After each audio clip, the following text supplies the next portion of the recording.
La médica Teresa Rato era oriunda de Concepción del Uruguay, pero su figura trascendió los límites de Entre Ríos. Fue una profesional comprometida con su gente y con la salud pública, luchadora, investigadora y una de las precursoras del activismo feminista en Buenos Aires. Fue la primera mujer que se recibió de bachiller en el país y también la primera médica de Entre Ríos. Tuvo un paso fugaz en esta vida porque falleció a los 29 años, pero dejó una enseñanza enorme para numerosas generaciones. Teresa Rato objetivamente debemos decir que es la primera médica de Entre Ríos, la segunda médica de la República Argentina, pero podríamos agregar más datos. A mi criterio también es una persona profundamente inspiradora. Esto tiene que ver con que su vida es un ejemplo de superación permanente. Ha sido un ejemplo de superación permanente. Nació en 1877, falleció en 1906 y en su corta vida logró, contra viento y marea, cumplir su sueño de estudiar en la Universidad Pública de Buenos Aires. Yo digo, hay vidas inspiradoras, hay gente inspiradora, y para ella la inspiración fue nada más ni nada menos que Cecilia Grierson, la primera médica. Hay que ver cómo esas personas inspiradoras influyen en la vida de uno, que la transforman, ¿no? Y la vida de Teresa Rato se transformó positivamente por haber visto y haber admirado mucho a Cecilia Grierson. Y ella misma entonces dijo, sí, esto es lo mío, yo quiero estudiar medicina.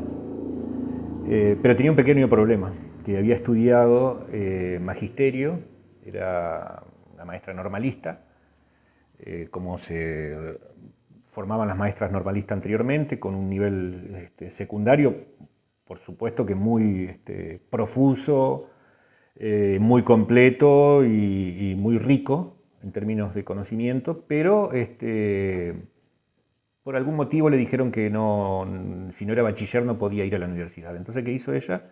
Se anotó nuevamente en la escuela secundaria, nada más ni nada menos que en el Colegio del Uruguay, cursó por segunda vez la escuela secundaria, se recibe de bachiller y después se va a estudiar medicina a la Universidad de Buenos Aires.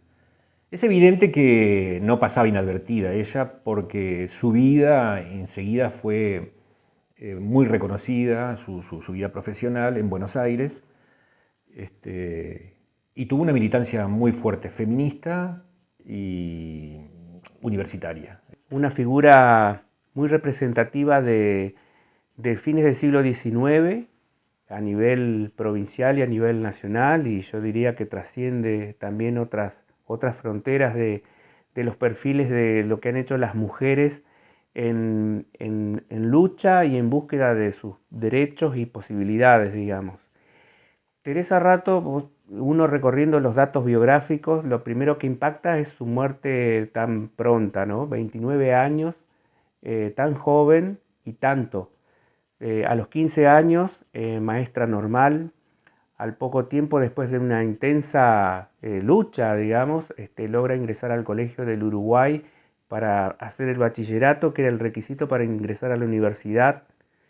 En eso tuvo que ver otro entrerriano, que fue José Subiaur, que la acompañó y como una suerte de apadrinamiento, digamos, para que la lograran aceptar en el Colegio del Uruguay.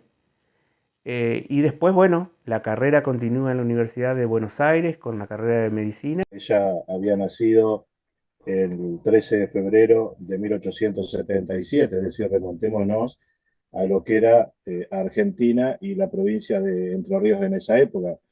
Hacía 7 años apenas que había sido asesinado el general Urquiza, y ella, por ahí no se ponen de acuerdo entre los relatos que nos han llegado de los familiares, el por qué se despertó en ella la vocación de estudiar medicina. Ella, como todas las mujeres, o la mayoría de las mujeres normalmente de aquella época, había realizado sus estudios secundarios a la escuela normal de aquí de Concepción del Uruguay, la primera escuela de mujeres, formadora de maestras de mujeres en la República Argentina, y se recibió a los 15 años, y es ahí en ese momento que ella se le despierta la vocación de estudiar medicina. Para ello, bueno, tuvo que sortear muchos obstáculos que sin duda fueron forjando su carácter, ¿no? Primero, el hecho de que todavía no había ninguna mujer recibida de bachiller. Bachiller era el título que ella necesitaba para poder acceder a la universidad. Bueno, se dan las circunstancias históricas de que el rector del colegio del Uruguay, Justo José de Urquiza, que era José Benjamín Subiaur, era amigo de la familia Ratos y de los padres de Ángel Rato y de Sabina Regocio. Él se entera, digamos, de compartir tertulias en esa casa de la vocación de Teresa y contra un poco la voluntad de sus padres. Él decide arbitrar los medios para ver si ella podía realizar sus estudios secundarios. Bueno, así que realiza una serie de gestiones ante el Ministerio de Educación de la Nación y logra la autorización. Ese año se inscribieron también otras chicas, pero bueno, finalmente es Teresa la que logra sortear todos los obstáculos y recibirse. Para darnos una idea, Fabricio, ¿no?, del carácter que ella tenía, podemos decir que ella cursó el secundario en 3 años, es decir, que 2 de los años, segundo y tercero, ella lo hizo libre, en condición de libre, así que, bueno, a los 18 años, en 1895, ella ya estaba en condiciones de inscribirse en la Universidad Nacional de Buenos Aires e iniciar ahí sus estudios de medicina, ¿no? Cosa que terminó en un buen tiempo, ¿no? Ya que para 1895 había comenzado, como dijimos, los estudios y a los 27 años ella ya estaba recibida no solamente de médica, sino de doctora en medicina, yo que ella hizo una tesis sobre el tema era el pseudo reumatismo escarlatinoso, así que imaginemos, ¿no?, todo lo que ella tuvo que sortear en la casa paterna, que todavía se conserva y que fue declarada Patrimonio Histórico y Cultural de la provincia de Entre Ríos. Está el cuadro de la promoción de la que ella se recibe, que fue el 25 de noviembre de 1903. Ella aparece sola en el centro del cuadro, de imágenes, ¿no?, de rostros de que se le hicieron en esa promoción. Ella aparece sola, rodeada nada más y nada menos que de 70 hombres, ¿no? Así que bueno, imaginemos el carácter que ella fue forjando en ese tiempo y que le permitió convertirse, tal vez sin quererlo, en una figura pionera, ¿no?, de lo que es el feminismo en la República Argentina. Teresa Rato fue una de las fundadoras del Centro de Universitarias Argentinas, organización donde canalizó gran parte de su tarea feminista. Fue allí donde conoció y profundizó una amistad con Cecilia Grierson, la primera médica de Argentina. Tras graduarse en 1903 fue designada jefa de vacunación de la Asistencia Pública de Buenos Aires y trabajó asistiendo a los pacientes de brotes de difteria y viruela. Cuando uno revisa la historia de Teresa, no demora más que unos segundos en llegar a esa conclusión. Teresa fue una mujer de avanzada, cuyo nombre creo que vale la pena recuperar en estos tiempos, sobre todo a partir de la idea que por ahí tienen algunas personas, algunos de nuestros convecinos y convecinas, de que el reclamo feminista, el reclamo de las mujeres por la igualdad frente a los varones es algo novedoso, algo que empezó anteayer al mediodía. Bueno, Teresa es una muestra, entre muchas otras, de lo antiguo, persistente y profundo que es ese reclamo. Teresa fue no me acuerdo si la segunda o tercera hija de un matrimonio genovés instalado, como tantas otras familias que vinieron del viejo mundo en busca de una tierra que les ofreciera oportunidades para ser libres e iguales, ¿no?, y para poder acceder a la tierra y acceder a un futuro venturoso. Teresa fue una de 15 hijos, nada menos que de ese matrimonio genovés, que se instala en Concepción del Uruguay en el siglo XIX, y fue una mente brillante. Teresa estudió en la escuela normal, la segunda escuela normal del país, pero quería ser médica, y tuvo el apoyo de otra grande. A mí me encanta vincular estas cosas porque son llamadores para nuestra gente, que es la señora a la cual homenajea. Quizás habría que pensar alguna forma de homenaje que no se desvalorice tan rápido, pero bueno, es la señora que homenajea el billete de 2.000 pesos. Cecilia Grierson, primera médica argentina y que pasó varios años de su infancia y de su adolescencia aquí en nuestra zona. Incluso fue maestra rural en el departamento Uruguay. Y Cecilia vivió ahí, la familia de Cecilia vivió ahí cerquita de la familia de Teresa Rato, en la zona del Puerto Viejo de Concepción del Uruguay, y se convirtió en la mentora de Teresa. Bueno, de una manera casi accidental. Fue en el año 2018 que yo había comenzado un taller de teatro con Gabriel Cosoy y él nos invita a familiarizarnos con personajes de la provincia de Entre Ríos, con figuras destacadas, y yo apelo a brevar en el libro Entre Ríos Secreta, de nuestro escritor Jorge Riani, exactamente. Y bueno, ahí encuentro a Teresa Rato, de quien hasta el momento yo solo sabía que había sido médica y que por ella se había puesto nombre al Hospital de la Baxada, donde además trabaja mi hijo, que es kinesiólogo y es coordinador del servicio de esa naturaleza. Me encuentro con esta mujer, me sorprende por lo visionaria, por esta voluntad férrea de salir adelante que ella ha tenido y demás. Y bueno, me pongo a investigar algo. Se interrumpe eso, yo por distintos motivos debo dejar ese taller. Al año siguiente ya comienzo a trabajar con Mario Martínez en Ramírez Drama Musical Folk, con el protagónico, postergo a Teresa.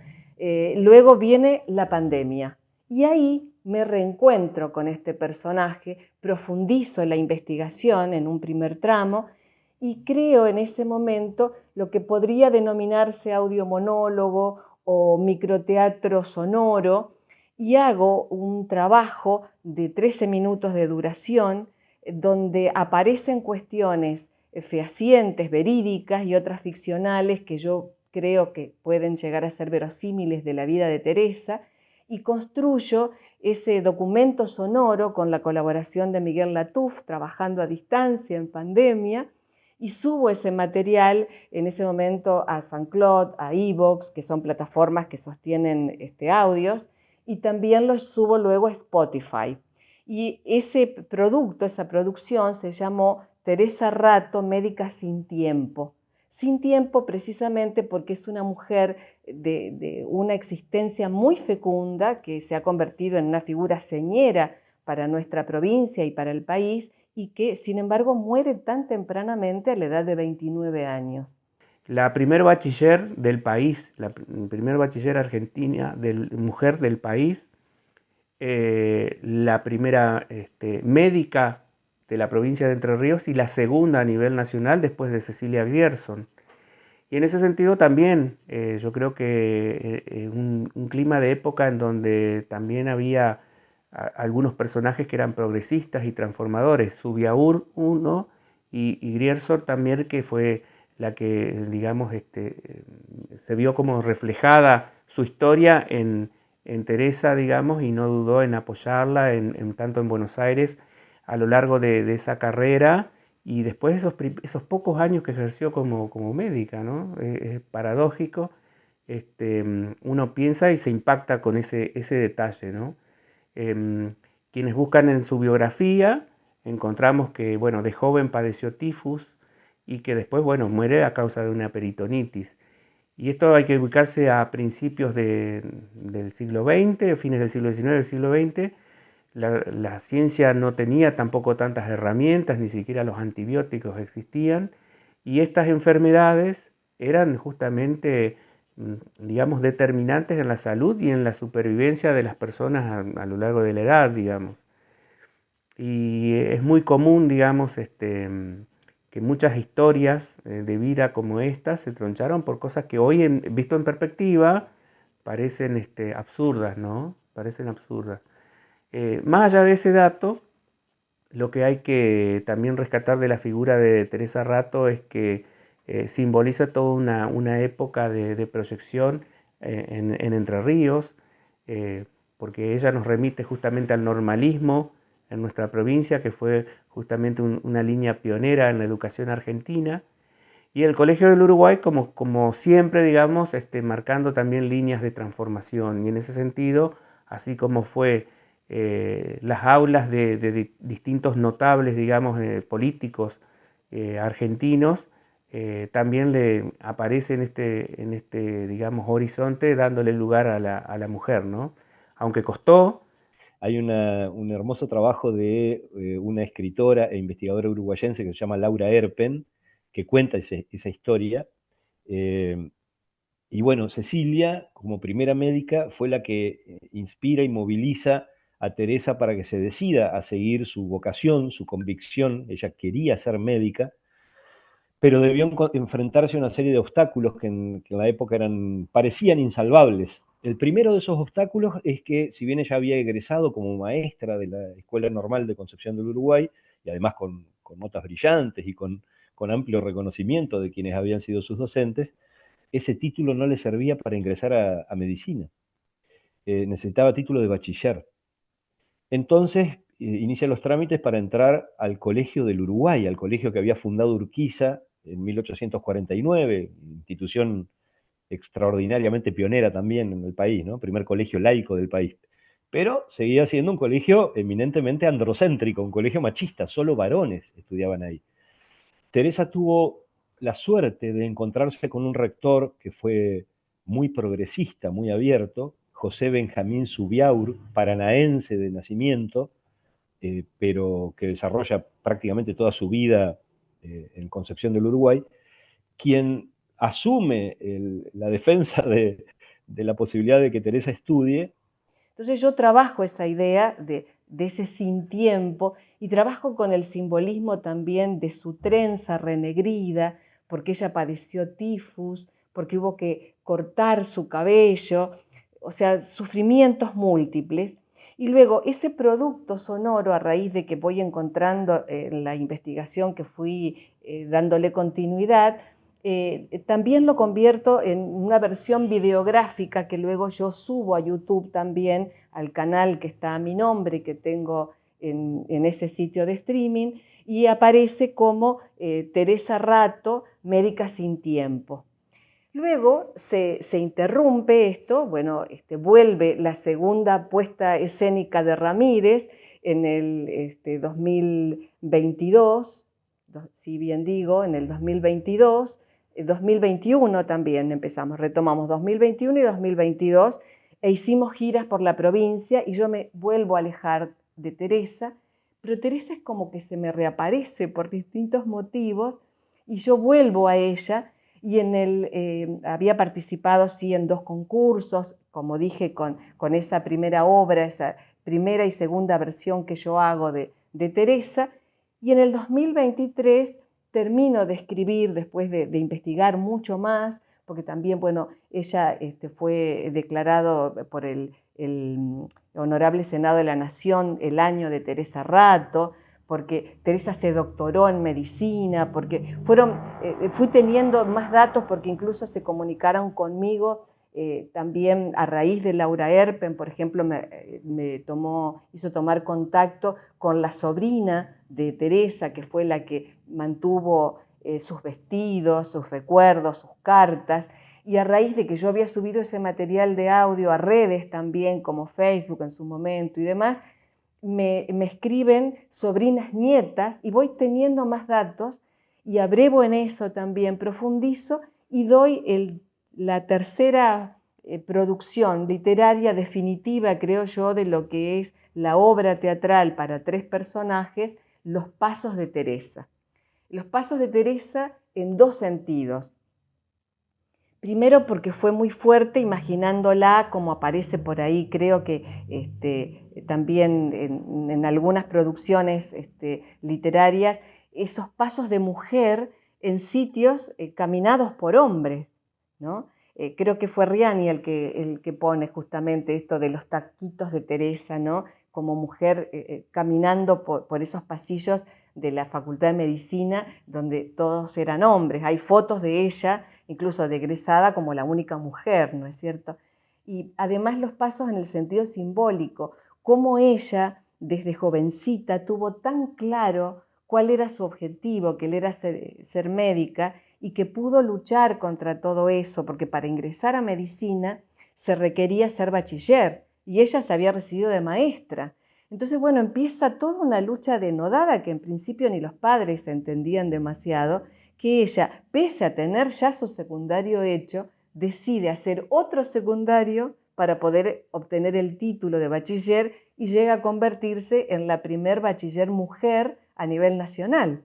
Y todo esto porque quien entendió su deseo, se dio cuenta de cuál era la perspectiva y abrió su mente, que fue Zubiaur, que fue la persona que le abrió camino a ella y que fue un visionario, un hombre también entrerriano, porque estamos hablando, además, que todo esto acontece a finales del siglo XIX y en Concepción del Uruguay. Y de ahí esa proyección, no solo a nivel nacional, cuando ella se va a Buenos Aires, donde toma contacto con Cecilia Grierson, que fue su mentora y a quien él, puso en contacto precisamente e intermedió para que se conocieran y se frecuentaran el propio Zubiaur. Y aquí que también en historias escritas por Laura Erpen aparece que Cecilia Grierson vivió también en Concepción del Uruguay, solo que en épocas distintas, prácticamente a muy poca distancia de la propia Teresa, ¿no? Esa visión que ella tenía, esa inquietud de dar un salto muy diferente a lo que hacía el común de las mujeres en aquel entonces, o sea, pensarse como profesionales, pensarse como protagonistas de la ciencia también. Y vuelve a Concepción del Uruguay, exactamente, al poco tiempo vuelve enseguida, dejando también otro antecedente importante, que es una de las primeras militantes en los centros de estudiantes universitarios, con una proyección también intelectual, no solamente profesional, que ya había empezado a demostrar en Buenos Aires, trabajando junto con Cecilia Grierson, pero atendiendo en la salud pública, y vuelve a Concepción del Uruguay. Y yo creo que también ahí es clave para rescatar otra cosa, ¿no? Yo creo que Concepción del Uruguay, siempre con su cultura de valorar toda su historia, es el primer ámbito en donde se la rescata como una figura, ¿no? Yo creo que después tuvo que pasar un tiempo para que Teresa Rato cobre una dimensión entrerriana, digamos, ¿no? Me parece, esto lo comento como desde aquí, desde la costa del Paraná, que eso fue progresivo, aunque a nivel nacional siempre figuran dos grupos de mujeres pioneras, las sufragistas y las que se dedicaron a la ciencia, ¿no? O en este caso a la medicina. Y en ese aparece Teresa Rato en ese perfil, ¿no? Yo creo que ahí también tiene mucho que ver la valoración que hizo su propia ciudad de su figura, de su legado. Y hoy en día, a lo mejor incluso, arriesgo esto, en la costa del Paraná, digamos, su figura se conoce más, por supuesto, está mucho más visibilizada. Hay hechos simbólicos muy importantes, me parece que estos últimos 10 años, cuando se creó el Salón de la Mujer Entrerriana en Casa de Gobierno, y que una de esas primeras cuadros con las figuras de las mujeres notables a lo largo de varias temporadas, aparece su figura, se visibiliza más, se cuenta más su biografía, su historia de vida, su trayectoria. Eso también tiene mucha inserción porque también baja por ahí en los contenidos educativos. Hay que pensar que las generaciones se van recambiando y a veces no tomamos conciencia de la trascendencia de estas figuras, ¿no? Una entrerriana que bueno, a la hora de hacer la historia de la medicina argentina, aparece como una de las primeras representantes. Teresa tenía que hacer de nuevo la secundaria, pese a haber terminado la escuela normal con notas brillantes, tenía que hacerla de nuevo porque si no, no podía ingresar a medicina. Y encima no podía hacerlo porque era mujer.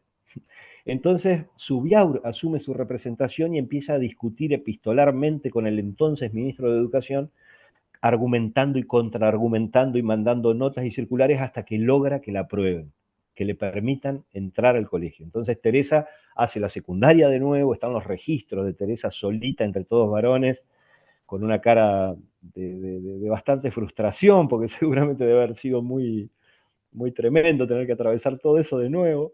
Y entonces sí, ahora sí Teresa puede ingresar a medicina, desarrolla también su carrera de una manera brillante, y egresa muy tempranamente, en 1903, egresa de medicina con el título de doctora en medicina, con una tesis que se puede encontrar en internet, está en distintas bibliotecas universitarias.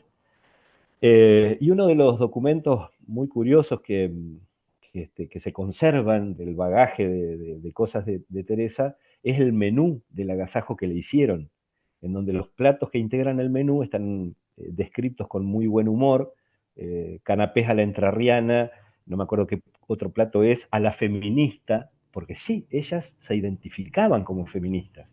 De modo que Teresa es una mujer joven, inteligente, brillante, de una apacibilidad muy grande, muy tranquila, muy serena en sus rasgos de conducta individual, pero al mismo tiempo con una entereza y con una firmeza de carácter que hace que no afloje nunca. La médica Teresa Rato siempre se ocupó de los más desprotegidos. Enfrentó las pandemias de difteria y de viruela y de alguna manera descuidó su salud porque su única prioridad era ver cómo sacaba adelante a los cientos de pacientes que iban a verla día a día. Había contraído tifus cuando era adolescente y eso de alguna manera marcó su vida. Falleció el 2 de abril de 1906, consecuencia de una peritonitis en su Concepción del Uruguay natal. Un año antes había fallecido su hermano Aníbal. 3 años antes se había recibido de médica. Y falleció muy, muy, muy joven, a los 29 años. Teresita Rato, una vez estando en su casa, me trae para mostrarme una cajita, muy bien, muy prolijita la caja. Vos lo abrías y veías que eran trenzas que estaban cortadas. ¿Qué eran esas trenzas? Bueno, me contó la anécdota. Teresa tenía pelo largo, se hacía trenza, pero tenía alguna afección de la salud que hacía que pierda el pelo. Entonces los compañeros se burlaban de ella y hacían lo que hoy lo conocemos como bullying, y ella, harta de eso, se cortó las trenzas de raíz y las guardó. Y era muy impresionante, ¿no es cierto? Porque la verdad que es como un testimonio de otra de las grandes adversidades que tuvo Teresa Rato. Cuando falleció, eso fue noticia nacional. Todos los diarios publicaron necrológicas muy elogiosas hacia su persona. Salió en el diario La Nación, salió en la prensa, salió en todos los diarios de las provincias, al punto que se hizo un pequeño librito con las noticias necrológicas, que tengo la suerte de que Teresita me lo regaló, me lo obsequió, y uno veía que esto era una noticia. ¿Por qué el fallecimiento a los 29 años? Hay una teoría, en realidad ella fallece de peritonitis, y también Teresita alcanzó a mostrarme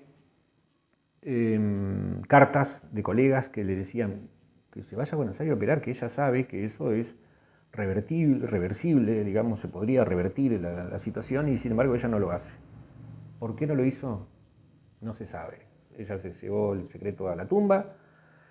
Hay algunas teorías, porque hubo mucha gente que denostó su intento, felizmente logrado, por recibirse de médica, pero hubo gente que la ayudó. Una de esas personas que la ayudó fue José Subiaur. Como en Concepción del Uruguay lo conocen, es José Subiaur. Subiaur, recordemos, fue un educador que cumplió altas funciones en materia educativa a nivel nacional y fue director precisamente del Colegio del Uruguay, donde Teresa hizo por segunda vez el colegio secundario, ¿no es cierto? Y fue un benefactor espiritual, por decirlo de un modo, y educativo de Teresa. La ayudó mucho, la ayudó mucho. Yo voy a contar la pregunta que le hice a Teresita, porque he leído las cartas de Teresa hacia Zubiaur y de Zubiaur hacia Teresa. Le digo, ¿no se enamoró Teresa de Zubiaur? Y ella cree que sí. Un amor en todo caso, no sé si no correspondido, pero fuera de tiempo en todo caso habrá sido, porque Zubiaur era una persona casada, y eso en esa sociedad era algo, se podía torcer en muchas, sin dudas, muchas adversidades, pero esa era una adversidad muy grande. Entonces me quedó esa cosa. Esto está, por supuesto, en el campo de lo hipotético, ¿no es cierto? Pero nos queda un ejemplo admirable, profundamente admirable, por todos los planos donde Teresa se destacó, como educador, como estudiante, como médica, como militante feminista, como militante universitaria y como una persona realmente de bien, porque la verdad que ella abrazó la causa de la medicina y los preceptos de la medicina de la mejor forma, poniéndolo al servicio de las personas que menos tienen. Desgraciadamente, Teresa enferma de tifus, ya habiendo egresado, ya habiendo ocupado un cargo en epidemiología y vacunación en la ciudad de Buenos Aires, y fallece muy joven, sorprendiendo a muchos, y otros no tanto. Por ejemplo, Zubiaur sabía que ella no estaba bien.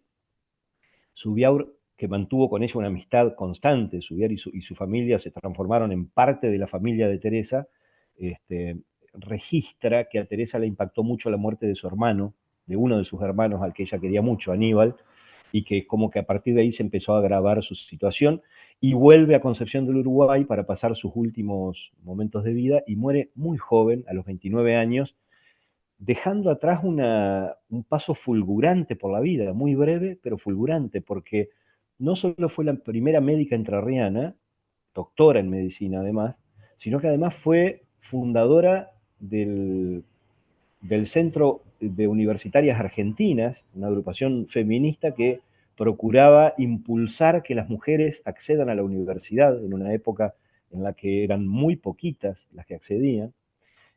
Fue integrante del primer centro de estudiantes fundado en el país, en el año 1900, el Centro de Estudiantes de Medicina, incluso en el cementerio local, en el lugar en donde está el panteón de la familia de Teresa y donde está su propia tumba, hay una placa del Centro de Estudiantes de Medicina que la recuerda. Yo tengo un parentesco, por supuesto, muy lejano, ya que el padre de Teresa, Ángel Rato, y mi bisabuelo, que era Juan Bautista Rato, eran hermanos. Así que bueno, yo recuerdo cuando era muy chico que mi abuela iba a la casa familiar de Teresa Rato a visitar uno de sus hermanos hasta el día de su muerte, ¿no? Así que, bueno, hay muchos comentarios que nos han llegado también a través de Betty Rato. Le tocó vivir, por ejemplo, cuando un año antes de su muerte, uno de sus hermanos, el segundo hermano, ellos eran 15 hermanos, se enferma de peritonitis y todavía en la ciudad no había ni clínicas, ni el hospital de Caridad recién estaba comenzando, es decir, que no había antibióticos, no había una serie de recursos que tenemos hoy. Ella le pide a un médico o a varios médicos de aquí, de Concepción del Uruguay, que abran el abdomen de su hermano para poder canalizarlo y después ella poder trasladarlo a Buenos Aires para operarlos, y se niegan, ¿no? Poniendo un poco en duda las características o la capacidad que tenía Teresa. Finalmente viene de Buenos Aires un médico amigo de ella, pero bueno, ya era un poco tarde. No obstante eso, ella, una vez recibida, como dijimos, en 1903, ella se instala con un consultorio en la casa paterna, que todavía existe, ¿no? Fue conservado por esta sobrina suya. Y cuando por esos años se desata una epidemia de viruela, ella era la única que vacunaba aquí en la ciudad contra esta enfermedad, y su hermano Octavino, el que hacía referencia yo hoy, que tenía 13 años en ese momento, recordaba que se iban a caballo hasta la municipalidad, ubicada en el centro de la ciudad, a retirar las vacunas, y frente a la casa de Teresa había largas filas de personas esperando ser vacunadas.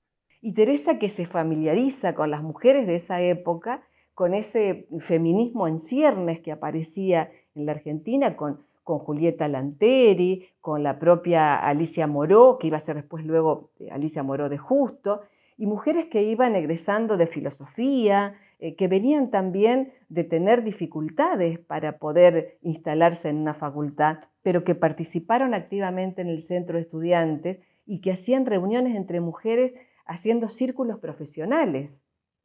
Y Teresa, que se recibe tan joven, que se doctora en medicina, digo, ¿no? En 1903, y que ella llega a ser jefa del departamento de vacunación en el Ministerio de Salud de la Nación. Y está allí, se desempeña allí, pero luego se enferma y entonces ya su salud estaba muy debilitada.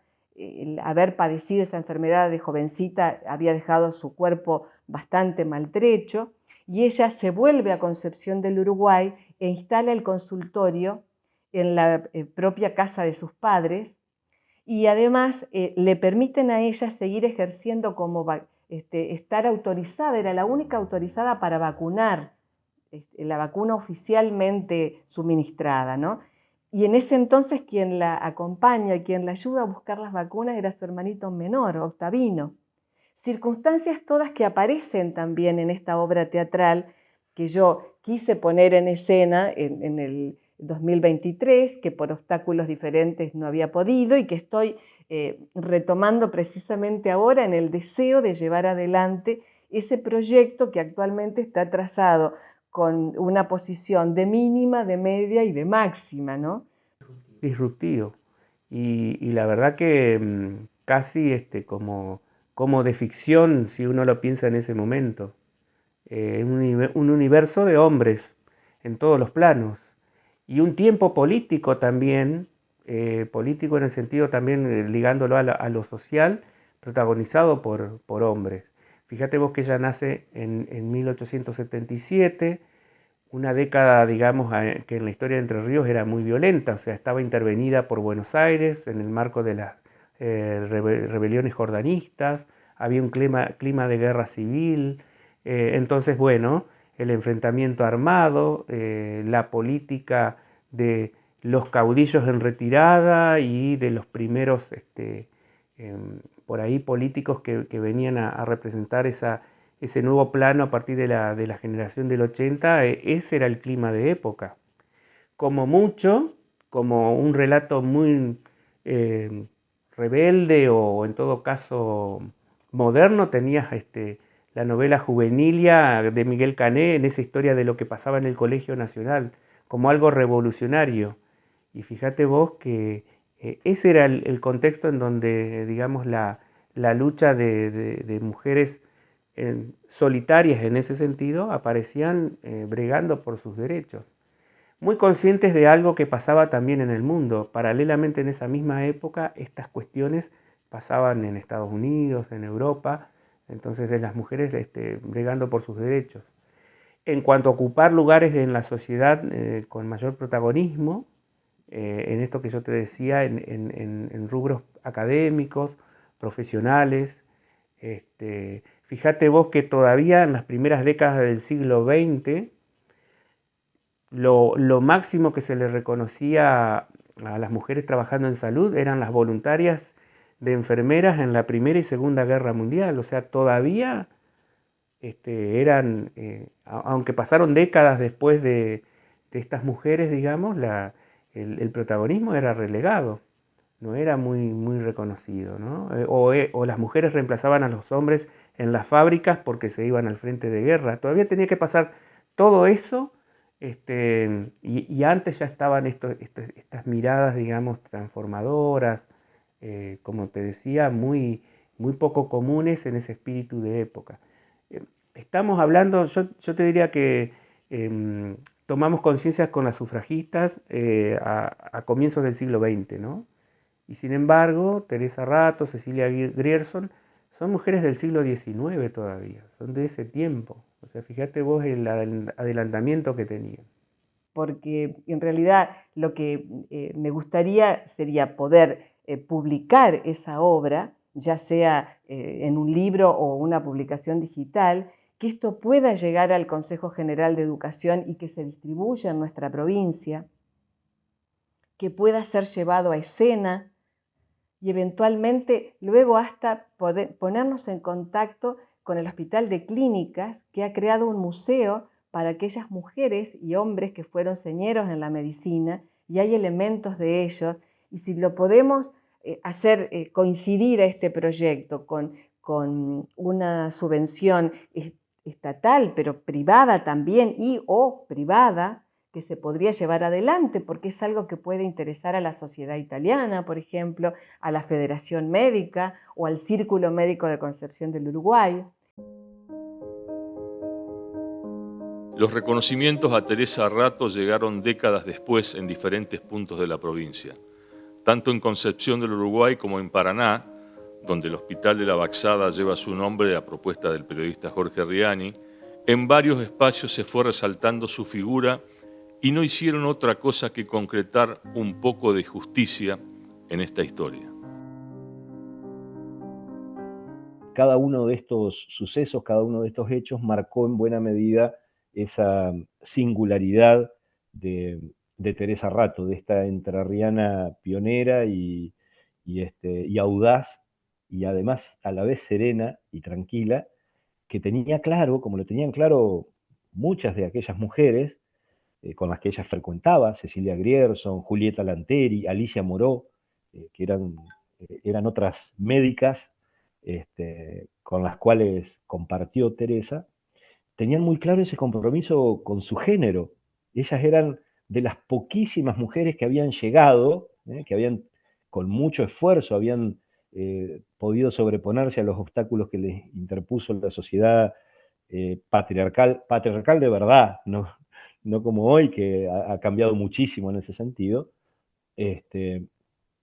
Y para ellas era lo más razonable, lo más lógico, lo más sensato del mundo, militar esa convicción feminista. Por eso integraron el Centro Universitario Argentino, por eso participaron de la convocatoria del primer Congreso Feminista que se realizó en nuestro país, de modo que tenían muy presente que al haber llegado a ese lugar debían favorecer la apertura de esos espacios para todas las mujeres, no solamente para unas pocas que pudieran sobrellevar la enorme cantidad de obstáculos que se le interponían. Semejante ejemplo es el que nos quedó. Y que bueno, por suerte acá en la ciudad de Paraná tenemos un hospital que lleva su nombre, que también tiene un poco una historia singular, que me tiene como protagonista, que la verdad no me deja cómodo contarla, pero creo que habla de cómo termina el reconocimiento, un reconocimiento que no es que le fue esquivo en Paraná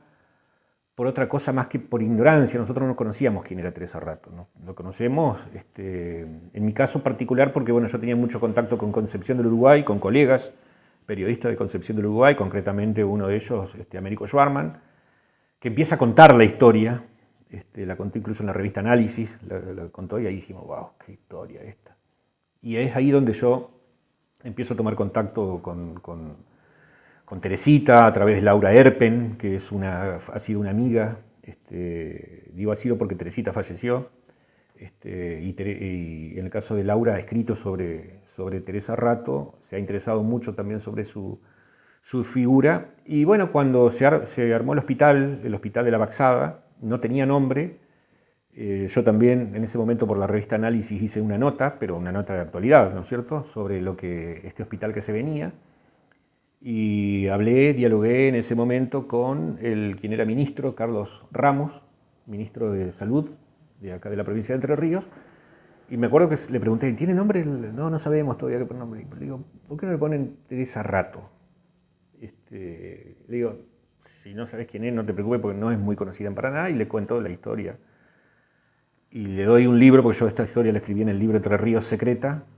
Me lo manda a pedir el libro, se lo llevo, y un día me llama por teléfono y me dice, mañana anuncio el nombre. Y yo dije, si me dice esto es porque le va a poner Teresa Rato. Y el hospital se llama Teresa Rato. Por suerte, ese hospital, digamos, la inauguración mereció un acto muy importante, donde estuvo la entonces presidenta de la Nación, Cristina Fernández, y fue invitada a Teresita Rato. Así que ella también vivió ese momento de plena felicidad, porque fue un reconocimiento, que termina siendo también un reconocimiento para Teresita, que ha sido una militante de la memoria por su célebre, admirada y maravillosa tía Teresa Rato. No fue por ahí tan valorada por la comunidad como sí lo fue por quienes la conocieron, ¿no? Desde Cecilia Grierson, que fue la primera médica, José Sí. Benjamín Subiaur, y varios médicos que la conocieron en Buenos Aires y que un poco la apadrinaron durante todo su trayecto. Un poco el reconocimiento de Teresa Rato como tal se lo debemos a una escritora local que se llamó Lorenza Mallea. María Esther Orihuela Cook era el verdadero nombre, Lorenza Mallea era el seudónimo con el que ella escribía, que ella descubre revisando material en la Biblioteca Popular El Porvenir aspectos interesantes de Teresa Rato, y es ella la que impulsa su reconocimiento. En ese sentido, en el año 1975, año que se comenzó a celebrar el Día Internacional de la Mujer, y se lo conoce como el Año Internacional de la Mujer, la Municipalidad de Concepción del Uruguay le pone su nombre a la ex calle Washington, que es la calle que pasa frente a su casa paterna, que fue la segunda mujer. La primera fue Celia Torrá, una eximia violinista, la segunda mujer que tiene su nombre en una de las calles de Concepción del Uruguay. Supongo que a muchas, pero no a tantas como debiera haber inspirado, porque aún sigue bastante encubierta la figura de Teresa Rato. Creo que todavía se la desconoce. Creo que por eso yo soy de la idea que poder llegar a la población a través de una producción artística, además de la producción periodística, creo que cuando entramos por el arte llegamos a la inteligencia emocional, y cuando se activa la inteligencia emocional, una figura como la de Teresa Rato o la de tantas mujeres pioneras en su momento puede ser mucho más contundente como para que se la conozca y se la valore. Porque de hecho, bueno, el hospital de aquí lleva su nombre, hay escuelas que llevan su nombre, después de su muerte hubo reconocimientos de distinta naturaleza, de hecho la propia calle donde ella vivió se llama actualmente Teresa Rato. Pero bueno, creo que hay que seguir trabajando y hay que ir profundizando, y por eso yo tengo mucha ilusión en lo personal con que esa obra de teatro se conozca. Porque cuando llegamos a los otros a través de la inteligencia emocional, de la mano del arte, la contundencia de los trabajos periodísticos, que a su vez se entrelazan con la producción artística y mutuamente se nutren, se intercalan, me parece, creo que puede ser todavía mucho más potente, que nuestros jóvenes sepan que en un momento hubo una mujer muy jovencita que luchó para poder entrar a hacer su segunda escuela secundaria para poder llegar a la meta. Hoy que todo es mucho más facilitado de poder ingresar a una universidad, antes no lo era. Y todo esto se gestó desde una ciudad, un departamento del interior de una provincia no tan conocida a nivel nacional. Entonces, llegar a esta mujer y ver que hizo tanto en tan poco tiempo, muere a los 29 años, que yo en la obra de teatro la pongo a dialogar también en esto, si habrá alcanzado a conocer el amor o no, como se pregunta Subiaur también cuando la despide a ella después de su muerte, ¿no? El nombre de Teresa Rato puesto al hospital sin duda que es un reconocimiento. No sé si alcanza para que su vida sea conocida. Lo hemos escrito, hemos contado la historia, esto que ustedes hacen de divulgar me parece que también contribuye mucho para hacer justicia y darnos nosotros la posibilidad de conocerla también. Tenemos digamos, la posibilidad con notas como esta de que sea conocida, porque, insisto, es una vida ejemplar, es una vida inspiradora y me parece que hace bien conocerla. De todos modos, en la costa del Paraná, y fundamentalmente en Paraná, no es tan conocido el nombre, con la particularidad de que hay incluso alguna confusión, porque hay personas que tienen en el imaginario, acá en la ciudad de Paraná, de los años 70, de los años 80, incluso de los años 90, el apellido Rato vinculado a una muy conocida curandera aquí en la ciudad de Paraná, pero no tiene nada que ver en realidad la historia, sino que hay una confusión y me he encontrado con ejemplos de personas que dicen, esto era por la curandera Rato, que para colmo vivía en la zona de más o menos este camino a donde hoy está el hospital. Entonces la gente por ahí suele confundir. Vale entonces la aclaración de que no, la historia de Teresa Rato es la historia de una persona que vivió mucho tiempo antes, que hizo brillantemente sus estudios universitarios y que logró tener el título ser la segunda mujer que tiene el título de doctora en medicina de la Universidad de Buenos Aires. Son esas vidas inspiradoras, esas vidas que cuando... Nosotros tenemos una provincia maravillosa en el sentido de que cuando uno tira una semilla del interrogante, saca una gran historia. La de Teresa Rato es una gran historia, una historia que sirve de inspiración no solamente para nosotros entrerrianos, sino que debería ser conocida a nivel nacional, porque estamos hablando de alguien que, como me reitero, ¿no es cierto?, tuvo una militancia y la puso a disposición de las personas, de los desposeídos, de las personas vulnerables, y peleó contra contra viento y marea para lograr lo que quería y lo logró.